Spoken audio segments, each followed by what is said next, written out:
Good afternoon, ladies and gentlemen. We haven't had, good afternoon. We haven't had this many people sit at the front of the room since we had Placido Domingo speak to us in Los Angeles. It's wonderful to see.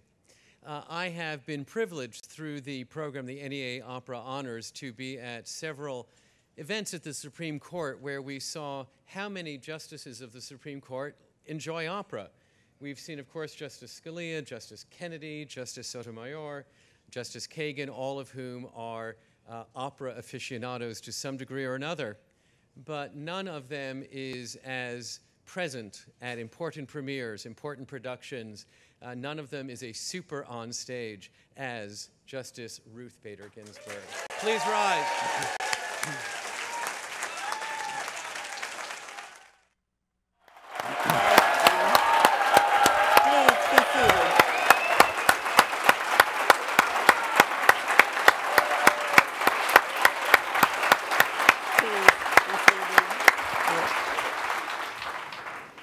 Justice Ginsburg, we are so honored to have you here today. Thank you for taking time from your very busy schedule.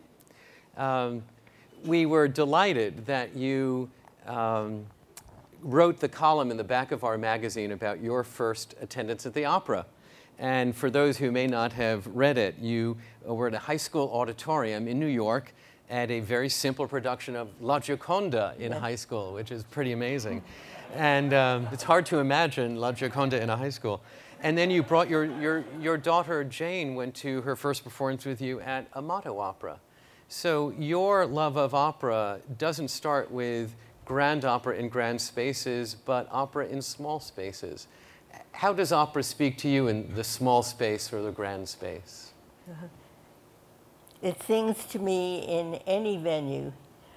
But for small spaces, when we have some gems right in this town, I'm sure you know about Ryan Brown's opera Lafayette. He's right here in the audience. Well, they produce 18th century French operas. They're exquisitely done. And I like to go to the bars at Wolf Trap, especially when they're doing something new. Mm-hmm. An opera by an American composer. Some years ago, they did a marvelously funny production of Volpone. Yes. John Musto. We heard an excerpt of it last night at the Barnes. Yeah. Yeah. So your enjoyment of opera is full spectrum, from French Baroque to New American. Do you have a favorite type of opera within the entire repertoire? Well, that's like asking the grandmother that I am, does she have a favorite grandchild?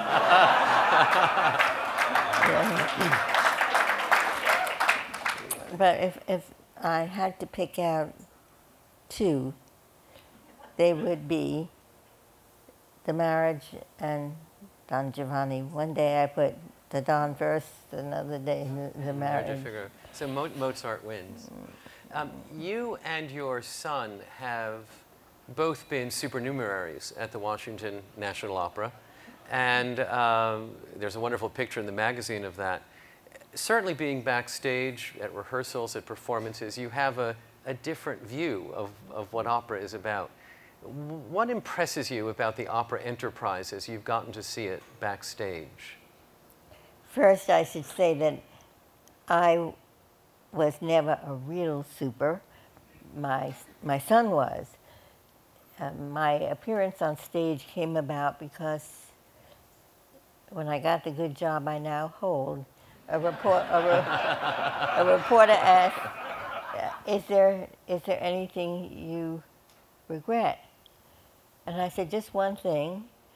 Martin Feinstein, who was then the director of the Washington Opera, I asked him if I could be a super, and he said, sure, it will take 8 rehearsals, and that could be fitted into the job I had before, could not be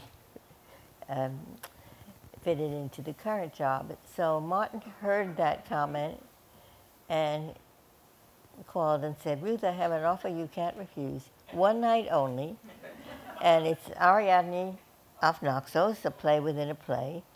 You'll walk on stage in the second act, sit in a theater box, and watch the show. No rehearsals. So that, and now that did have a repeat. The Washington National Opera did a later production of Ariadne, and Justice Scalia and I were both in that. And my only other adventure as a super was in Fledermaus with Tony Kennedy and Stephen Breyer, the three of us. We were in, of course, Prince Orlovsky's ball scene, and various guests were introduced to the prince. So there was first the ambassador of Russia, because Orlovsky is a Russian. Then there was the ambassador of Hungary, because June Anderson was going to do the charters in Hungarian. And then they announced the three Supremes.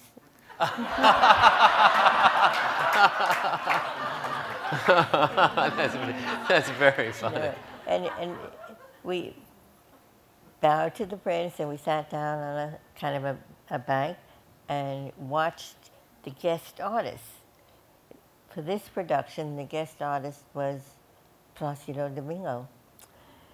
And I had an experience, it was just incredible. I was maybe, well, not more than 3 feet away from him. And hearing that voice so close up was almost like an electric shock running through me. Wow. It was fantastic. Yeah, and to be on stage and, of course, be in wig and costume and makeup, and then to look out and see the huge space the singers fill with that unamplified sound. It's really a remarkable experience. In the spectrum of repertoire you enjoy, what ingredients does an opera have to be successful for you? Great music, and it helps if it has a good libretto. Just on the way coming here, I was listening to the Met broadcast of Rake's Progress, and I think that's a good example of Stravinsky's marvelous music and Auden's lyrics. It is a fabulous piece, and your friend and our board member, Jim Feldman, mentioned to me that with your great work schedule and work ethic, that when you take a break from work, it's opera that you listen to. Yes. You find, despite the passion and the high notes, you find it relaxing. But when I have to concentrate very, very hard, then I have to turn it down.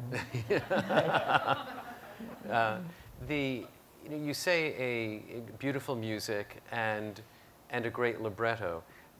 A lot of operas today, not unlike the operas of the 18th and 19th century, but a lot of operas today have libretti that are about current stories, current events, figures in our current political world. Opera used to be political, where Verdi and Mozart wrote operas based on plays that were censored because they were so controversial. Do you see opera as a medium today that can really be about important topics? There are a number of contemporary operas that fill that bill. For an amusing opera, Nixon in China. For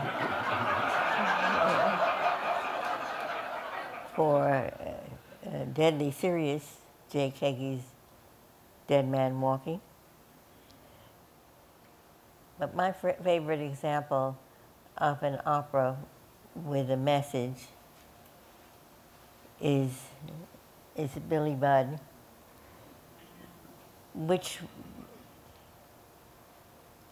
was the character Captain Vere has a conflict.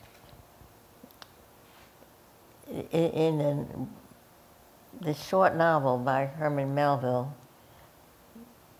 the inspiration for Captain Vere is the father-in-law of Melville, who was a judge in Massachusetts, who was an abolitionist, but was bound by the law, not only the fugitive slave law, but right in Article 4 of our Constitution is the fugitive slave clause. So that the law demanded that the slave be returned to the master. The law demanded that Billy hang from the yardarm. But that is not what justice called for. So the conflict between strict adherence to the law and a more flexible reading, I think, is well illustrated in Billy Budd. And certainly a resonant topic today. You have spoken, and you mentioned lawyers in opera. You have spoken before about what you feel is perhaps the maltreatment of lawyers in opera. Well, the worst, I think, is the inflator mouse. And this is a perfect example of the inadequate assistance of counsel. So Eisenstein, that lawyer gets him a few more days in jail. And the other one who doesn't reflect well on the profession is in Porgy and Bess. So Bess, she's going to buy a divorce for $1. But then when she tells the lawyer, you know, I wasn't really married before, and in that case it will be $1.50. Rarely are the lawyers competent, young, attractive, and morally upstanding, it seems. Well, there are not young, but morally upstanding. In A View from the Bridge, the lawyer who was the narrator and a very sympathetic character. You know your American opera. That's wonderful. But I'm really looking forward to 2 new American operas, one very soon. Matthew O'Coin has, the opera is called Crossings. It's about Walt Whitman's experiences as a nurse in a military hospital in the Civil War. So that will open in a theater in Boston on May 29th. And then this summer at Santa Fe, they're doing Jennifer Higgins' Cold Mountain. Yes. We are very much looking forward to those. And then Washington National Opera has a wonderful new American opera program here as well, short operas and more full-length operas. Oh, yes, that's terrific. They started with 20-minute operas, and then the prize winner gets to do an hour opera, and they have been great. And then, well, you know that Francesco Zambello is also the director of the Glimmerglass Opera. And Glimmerglass has done a number of operas by contemporary American composers. In our opening session, our board chairman, Freda Lindemann, spoke about the fact that we each represent something in our lives, and that she is content for people to see her as the opera lady. And perhaps in your company to be seen as an opera lady. Do you enjoy being identified with opera in your personal community? I certainly do, and I'm trying to share my love with my colleagues. At the Court, we have 2 musicals every year, one in the fall, one in the spring. And our fall musicale, our talent scout is Barry Tucker, the son of Richard Tucker, who runs the Richard Tucker Foundation. And he has gotten us an array of talent, just unbelievable. To mention a few, Renee Fleming, Stephanie Blythe, who is Baba the Turk in the Rake today, Thomas Hampson, Bryn Terfel, Joyce DiDonato, many, many more. So my colleagues enjoy enormously those recitals. It seems as if one almost has to be an opera lover to be on the Supreme Court, because so many of the justices really enjoy opera. Is it something that you talk about with your colleagues backstage, as it were? Around the time of the musicale, we do. Some people, some opera people, are interested in the court. So when Jay Kegi was here from Moby Dick, he came and sat in at a court hearing. And just this week, the two Cenerentolas, who Cenerentola starts tonight at the Washington National Opera, both of them came to the court. We weren't sitting that day, but they had a tour of the court. For our first Ariadne, Justice Scalia invited the Ariadne to the court for lunch, and she told him, well, you better do it soon, because she's from Australia, and when she comes to the United States to sing, she has to leave town pretty soon after the last performance. When you talk to friends who perhaps are skeptical about opera in their lives, how do you describe it to overcome some of their inhibitions? First, I say, try it. And one way is to go to a live from the Met HDL performance. Every year I take my law clerks to the Washington National Opera's Young Artists production. They take one opera each year. This year it was Bohème, and all the parts are played by young artists.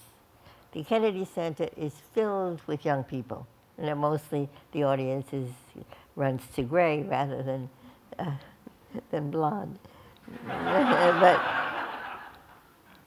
this is his first experience for them, and it has been wonderful. Another thing, the opera, the Cenerentola is going to be done in the opera in the outfield, so the stadium is just filled with people. They can bring blankets, and it's that kind of event. The Washington National Opera in Christmas season does a children's opera. So they did a Little Prince last year, and this year they're doing Hansel and Gretel. So the Young Artists program, I think, is particularly good because young people will relate to the young singers. And you have a receptive audience among your clerks. They enjoy it. Oh yes, very much. Well, that's absolutely wonderful. So on your schedule, you'll see Jennifer Higdon, This Summer in Cold Mountain, yes, and Mattercoin's new opera here. Yes. Next season at Washington National Opera, I know they're doing 3 American operas and then the Wagner Ring Cycle, and it has to be one of the most unusual seasons that we've seen in a long time. Well, they're doing Lost in the Stars, but I think they're not. Well, somebody here may know. The fall season has 3 operas. Yes. I didn't think they were all American. I think they're all, Cheska, they're all American, aren't they? Oh, you're doing. I think it's Carmen, isn't it? Well, we're opening with Carmen, but then we're doing Appomattox with Oh yes, Loud, yes. a new opera called Better Gods by Luna Wolf, and then Lost in the Stars, which I consider that American because it was with Kurt Weill had left behind Nazi Germany. So, and then our 20-minute operas. Thank you for mentioning us.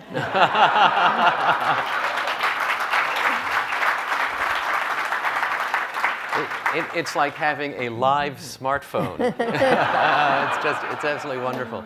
Well, Justice Ginsburg, we know how busy your schedule is, and we're just so happy that you've come to be with us as we've talked about how opera companies can have greater community value, greater civic impact, how they can engage through programs like the American Opera Program or the transmission to National Stadium, how they can work more effectively with schools, so that whether people like opera or not, they will come to value opera companies in their communities.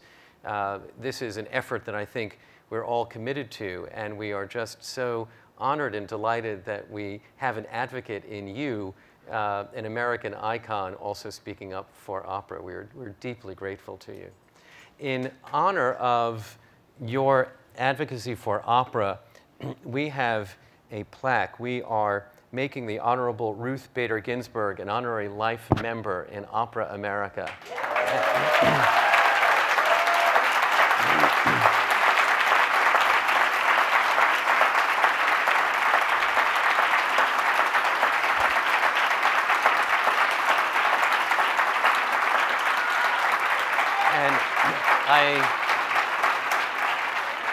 I hope you feel our admiration, our respect, and our appreciation for all you do for all of us in this country. We don't want to keep you from the Rake's Progress broadcast any longer, and we know that you have a very busy afternoon. But there's one thing that I should have fitted into our conversation, and you're giving me that plaque reminds me, this is a banner year for me and the opera, because you know that the world premiere of the opera Scalia Ginsburg. Yes. It will take place on July 11th in Castleton. This July 11th? Yes. And have you read the libretto? The entire libretto is published in the Columbia Journal of Law and the Arts, the current issue. This libretto has more footnotes than... And I think Derek Wang, the composer, is here. And the story of this is, Derek has degrees in music from Harvard and from Yale, but he thought it would be good to learn a little bit about the law. So he enrolled at the University of Maryland, and then he's taking constitutional law class, and he sees these dueling opinions, Scalia, Ginsburg, and he decides that would make a very funny opera. A funny opera. It's mostly funny, but what he does that I like so much is that I think that our last duet is called "We Are Different, We Are One." That is different in the way we interpret the Constitution, one in our reverence for the court and its place in our tripartite system of government. Do you like how you were portrayed in the opera? Oh yes, especially when in the scene where I rescue Justice Scalia, who's locked in a dark room for excessive dissenting.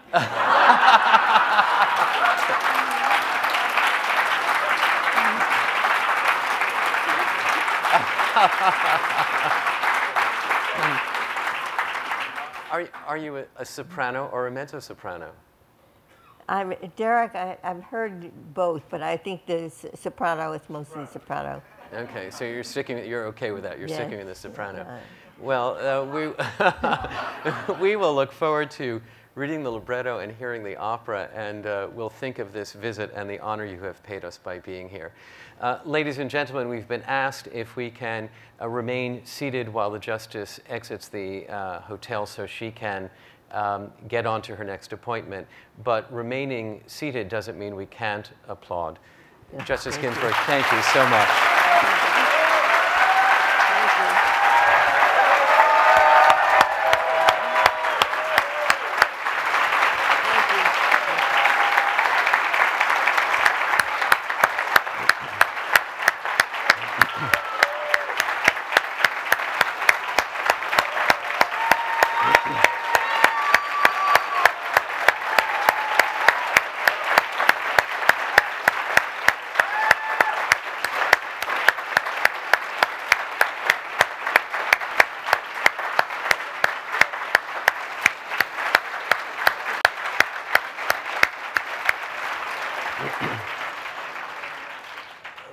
Roberto Bedoya, I've probably never done anyone a greater disservice than to ask someone to follow that. So, will you join me on stage?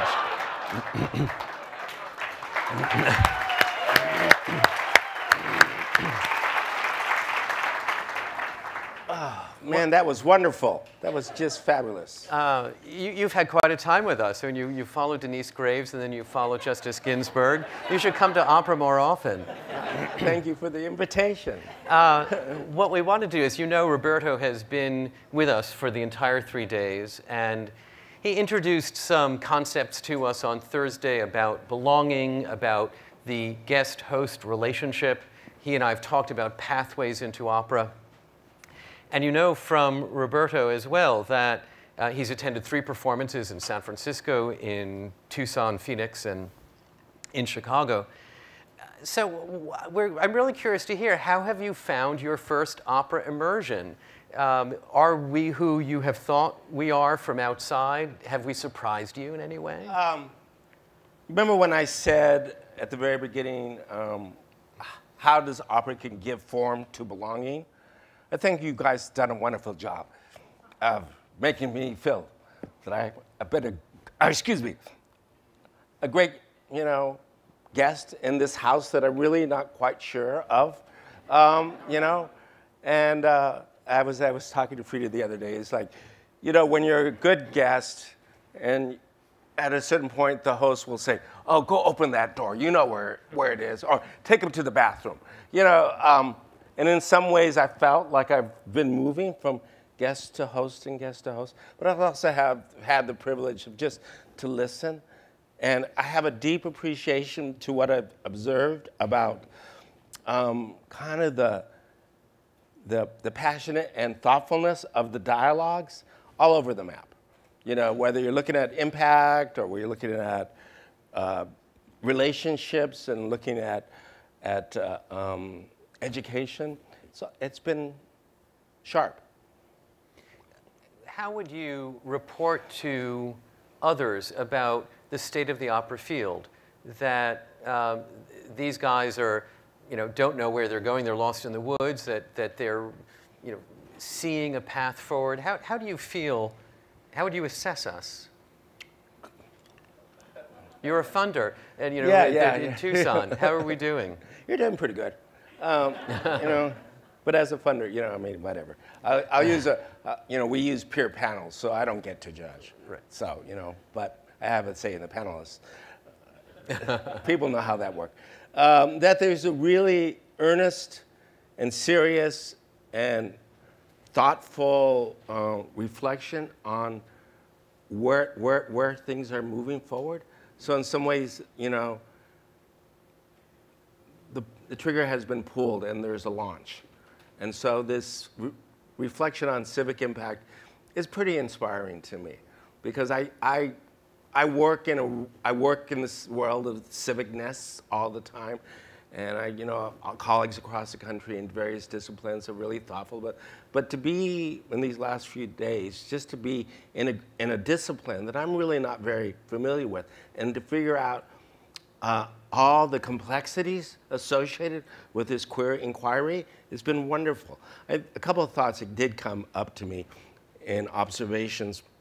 In this dialogue about, in conversations about community, I found myself reflecting on those times when community was a verb and those times when community was a noun. And in an engagement project, the verb sort of work is really when you build community. And because that's kind of the field I know really well, that verb part, I also appreciate, yes, there's a community I need to serve. And it can be, you know, somewhat framed as a noun. This is where I went. So that balancing of meanings has been really interesting. And when you say community as a noun, you mean as we refer to a Latino community or a gay community. Right. But community as a verb, the action of building community? Well, it goes back to what was said yesterday morning about the difference between, what was it, transactional and relational. Mm-hmm. So the relational part is the community as verb part. And that's really important if you're in your work. I don't know, you know, the opera world very well, so I don't know all the layers of relationships that you have. But, yeah. I'm going to stop there for a moment. I want to throw something else out that I've heard that I really appreciate. And it kind of goes back to the economies of your business. This sort of paradoxical feelings, or I don't know if feeling is the right word, this paradoxical sort of space of trying to understand the good and the goods. So the goods are like the bottom line, your house and all that stuff. And the good is the music, it's your relationships, it's the art, and sort of like constantly in this sort of living in that tension. And you have to. I mean, and you don't kind to. So I appreciated that struggling and that thoughtfulness, what I heard. I also heard from artists a couple different things. They're ready to go on strike. You can ask the people here who were in that session. It was, but part of them was also the feeling like they wanted to have a little more agency in the broader landscape of support structure of the arts. And so I thought that was really pretty interesting. Got other things, but you can ask me a question. You came in here, and where I first connected with you around this conference was your essay about belonging. Right. And that essay was very much about people. You were speaking largely about the communities the underserved communities in Tucson, and the need for people to feel that they belong in this country, that they belong in the community. And I've extended that to thinking about how we get people to feel that they belong in our art form, how they belong in our venues, and the reciprocity of belonging, how our art form belongs to them. So that the word belonging has become very important to me since I read it in your essay. Are there ways that you think, you went to 3 different opera houses, did you feel as if you belonged? Were you welcomed in some subliminal or explicit way that made you feel you belonged in our venue, that you belonged in our art form? Okay, I'm going to go down a weird little rabbit hole, a thought. And Mark knows this. My mother passed away in December, and we were chatting. And I was also trying to think about how did I become preoccupied with the notion of belonging. And so then I stepped back a little bit. I said, how did I become a man that wants to think about belonging? So there's becoming, and then there's belonging. How am I becoming an opera fan? And I'll say, I'll see more. I've met some wonderful people here, and I've been, some of the projects that I've been hearing have just like, I've got to see that. So the relationship between becoming an opera fan, like the Justice was, God, to belonging, that makes you sort of feel like you belong inside. You understand the vocabulary of a discipline that I didn't really have much knowledge about. So I think that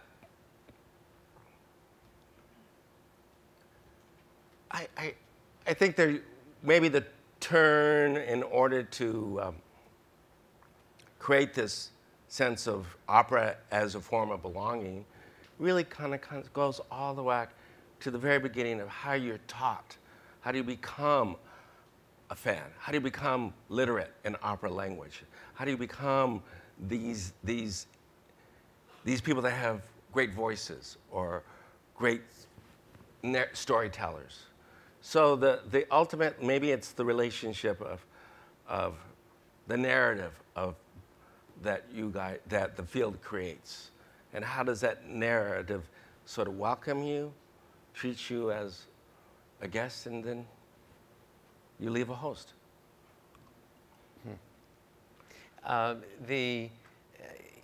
You've seen, as I say, the 3 operas have been traditional European operas, so you haven't yet seen an American opera based on an American story. We need to make sure you get there to see how... I'm going to see that one in Philly that's coming up, about the Move. Oh, the Project Move. Yeah, that's already like, okay, I'm clocking and I'll save time and space and I'll find my way there.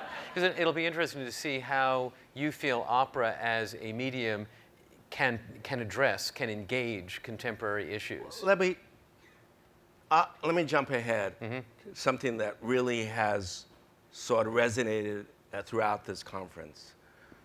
When I mention the notion, well, it's really the notion of race and racism and how it works in the sector broadly, the cultural sector, and how it might work in the discipline of opera. And so I'm just really curious to know, so when the subject matter is something as charged as the opera is doing, you're going to be dealing with race and racism. So that becomes a story. So I'm probably going to be looking for those projects that really think about, you know, kind of one of the biggest American challenges. I mean, Ferguson in Baltimore, it's not going away. And it can pop at any time. You know, it's so funny, years and years and years ago, when I lived in Los Angeles, I was lucky to be working for the Getty Research Institute at that time. And so this was what the LA riots happened. But the Watts riots had already happened years later. And there was a center in downtown and then South LA that was torched. And so it was an African-American kind of social service center. And the staff was totally bewildered. And we started talking to them. We brought Cornel West down there, and we did a community conversation and all this stuff. And that somehow they had drifted so far away from the community that they actually were in, which had turned Latino right in front of them. They didn't know it. And so when the looting happened, it was like, that's an irrelevant place. It doesn't serve me. So you don't want that opera house to burn down. You have to constantly sort of look at your points of relevancy. And you need to look at race. And you need to look at racism within this sector. And you need to look at race in your audiences and your outreach. I mean, because like the chairman was saying earlier that today, demographics are changing, you know. And I know that I hate to be so preachy right now, but I feel like you guys will do it. And you figure out the complexities, and you'll have to deal with all the privileges you have to unpack and understand in order to kind of move ahead. But I think overall I felt a real desire, deep desire to like, okay, we need to be more relevant, more engaged, more part of everyday civic life. When you and I first had our conversation about this, I noted to you that our entire business model is predicated on making people feel they don't belong unless they contribute a lot of money. That you don't get to meet the artists, you don't get to go backstage, you don't get to have early information about the season. There are all these things you don't get unless you're a major contributor. And I'll mention this, I've said it to people at San Francisco Opera. Last year during our conference, I went to the box office to pick up my tickets, and there was a long line of people waiting at the box office, but there's a special window for the Medallion Society. And there was a person sitting in that box office serving no one while we had a long line of people at the regular box office. And right there in the lobby, were I not a veteran opera goer, I would have had the impression that, gosh, you know, I really don't belong because there's this other line for the special people. So we really do have to, you know, 75%, 70% of our revenue comes from contributions, right, and one gives benefits to contributors. But unpacking the business model so that we don't make people feel from the very beginning that they don't belong to us. That kind of goes back to the good and the goods and how you balance that. Because you're right. I mean, you know, it's a really big, tough question. But all I have to say is just step inside it. Be inside of that question. You know, is our business model cages us from our possibilities to be actually more woven into civic life? Does our business model cage us into being, you know, not fully realizing our civic potential? Right. Very interesting. You're smart. You can figure it out, man.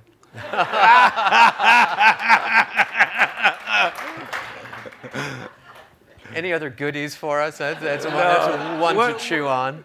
One last thing about going back to where I work and, basically working with a number of tribal communities where the notion of sovereignty is so profound because it really is about their identity.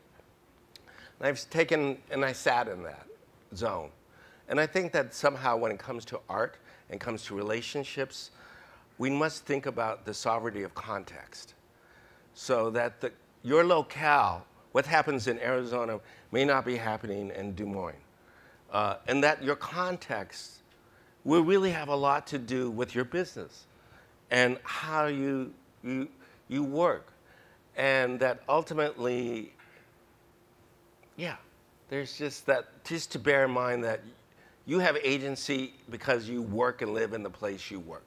And it has their stories, and they have those stories inform a certain kind of governance, whether it's the way the city works or even how you work with your school districts. It's sort of that thing. And the another thing. I really love sitting and sort of listening. It was a real pleasure, and thank you all for allowing me to be a bit of a spy. And so the impact conversation, I found it was very interesting. And there was a lot of data, and I get it. But I think part of the research, there's empirical evidence and there's phenomenological knowledge. So we need to know this story. And you need to kind of tell the story of affect, of feelings, of movement, of tears. That's part of the impact story. And to get, another favorite word of mine, caged, I hate it, but to just sort of constantly, turn to the empirical evidence and not trying to understand the phenomenological evidence that you have in your toolbox. I think it's really important. And the only advice on that one is, I think when you're going down that path, think of yourself as an ethnographer. Tell your story as an ethnographer. And that would be really part of kind of the arguments that we're always making with funders, with our elected officials, with your audience members. Because in this space, stories are very, very important. Right. Stories are facts. Stories are data. Right. Stories, man. That's your opera's greatest gift. It's a good story. Yeah. It's a good form. Yeah. Well, Roberto, it has been such a pleasure to have you here. We look forward to continuing this relationship and to having these kinds of conversations. So we are sensitized to a different point of view, have your great skills to give us windows into how we can do our work better. It's been great to have you here. Ladies and gentlemen, please join me in thanking Roberto Bedoya. Thank you, baby. Thank you so much. Really, Thank you, Gil. Thank you. Thank you.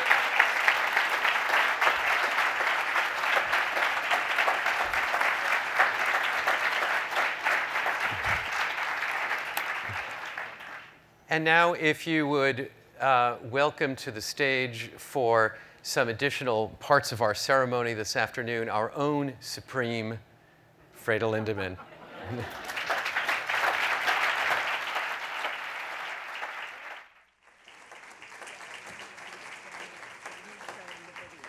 Come on over here. Hello again, everyone. Most of you know that next year's conference will be held, I think, the third week of May in a beautiful city in Canada, Montreal. And it's going to be fabulous. So I hope you all will be there. And it's my pleasure to introduce our host from l'Opéra de Montréal, Pierre Dufour.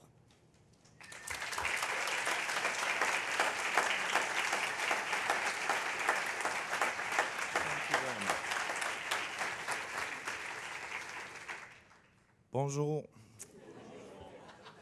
You learned this morning, though.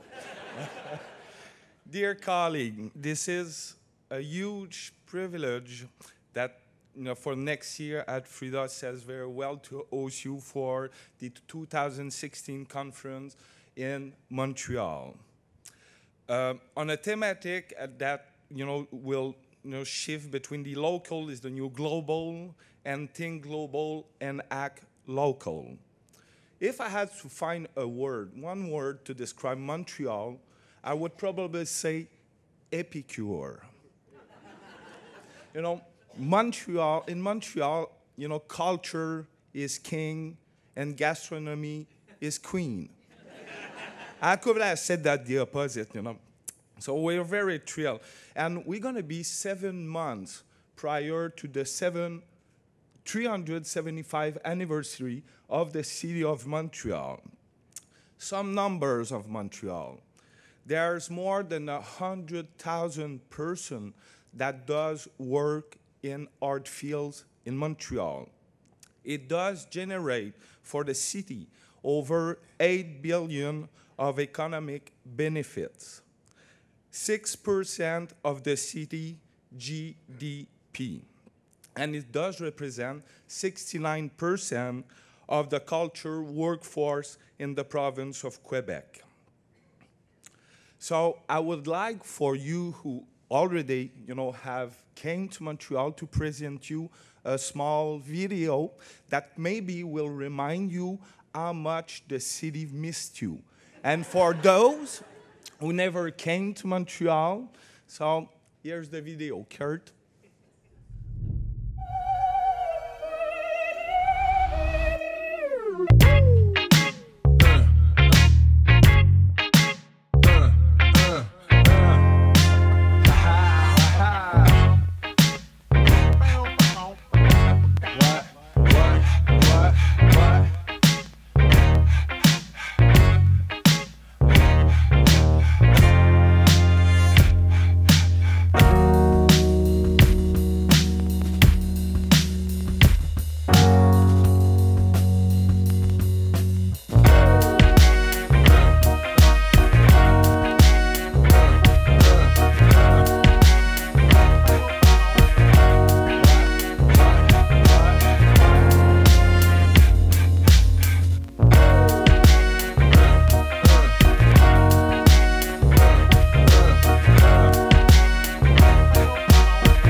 Just last two things. So during your stay in Montreal, we'll have the privilege to present you a world premiere, Les Feuillettes, written by an international renowned dramatist, Michel-Marc Bouchard, and set the music of Kevin Marge.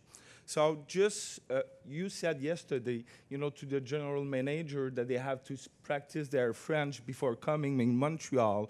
But, I just would like to quote you that, Montreal this is one of the charm of the city of Montreal. It's a bilingual city. And, you could spend your entire life in Montreal without speaking a French word. So thank you very much. And I have one last thing to do because it's a last-minute mission. So some of you have filled, a coupon contest, and I have a winner to maybe to win 2 plane tickets to come to next conference. And I have the name of the winner. So the winner is Jerome Shannon from Pensacola Opera.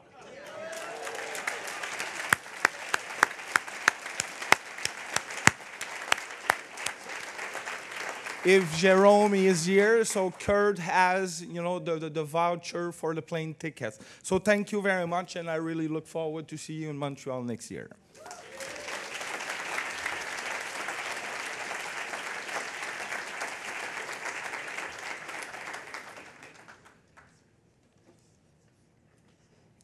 C'est avec grand plaisir, Pierre, que notre conférence va se placer dans votre ville magnifique.